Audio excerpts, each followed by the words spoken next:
and then with your questions. And Drew will let us know when we're... Yes. Thank you for being patient. Yeah, I wasn't really doing anything else. Yeah, we were kind of looking, hoping that you were going to be... Thinking. Don't mind. You're just pondering out here? Yeah. I love Well, that. I have like a book that I was going to open up, but first I was What like... book are you reading? What book are you trying to read? Reading Gravity's Rainbow, it's really good. I lost the cover to it. It's torn up, which means it's definitely a good book. Yeah, exactly. Yeah. That's usually the rule of thumb. That's what I say, the book of thumb. You know, it's been a long day.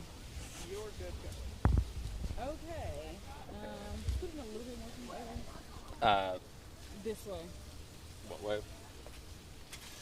Yeah, just so you guys are like in the start. Yeah. Okay. All right, and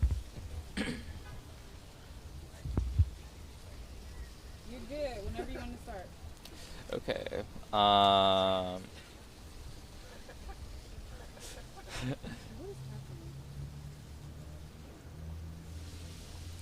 happening? Hi. What's your name? My name is Philip.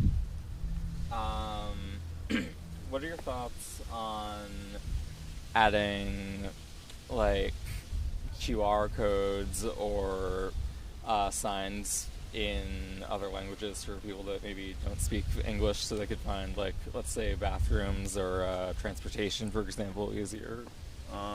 Yeah, I mean, why would that be a bad idea? I don't really care. It doesn't affect me. Why not?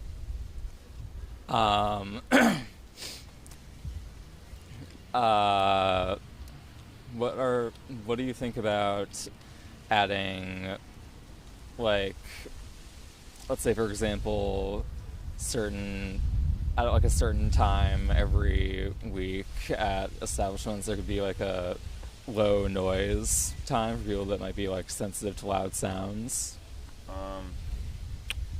Also, sure, why not? It doesn't really affect me, so if people want that, yeah, give them it. What would be any like public accessibility things you would add if you were able to? Let me think for a sec.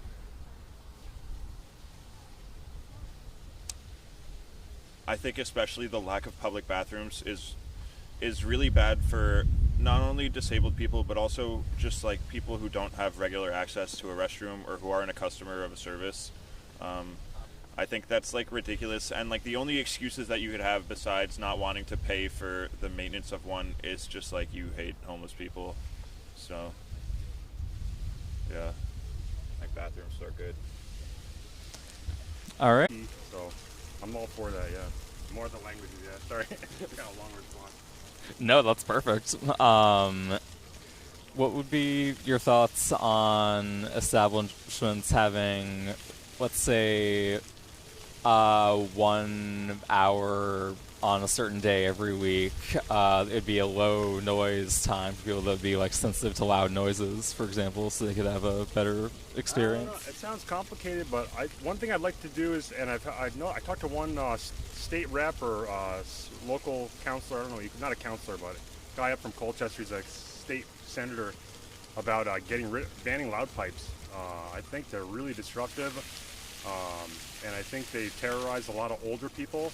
And so there was a bill that he had started to draft, and that other states already have in place, and it was put on the side because of the pandemic broke out right when he issued it. It was like in January of 2020, and so it was sort of like, okay, we got other problems right now than loud pipes. But I'd like to see noise considered as a form of pollution and even, I hate the word, but like terrorism is like, that's what those guys do, is these drive around elderly people's neighborhoods with the loud pipes. It's like really not cool. If you yourself could add any like public accessibility things, what would they be? Yeah, we got to ban cars from the downtown of Burlington, I think. I think there just has to be bikes and public transportation. Maybe get a trolley back, put trolley lines back. I think there used to be a trolley. It's a big conspiracy. You guys should check out this film, Taken for a Ride. It's all about how General Motors, Standard Oil, and Rockefeller and Firestone Tires bought all the trolleys in 70 or 80 of the major cities in this country and had them all destroyed so they could replace them with buses. Electric power, when they just did away with it and replace it with buses.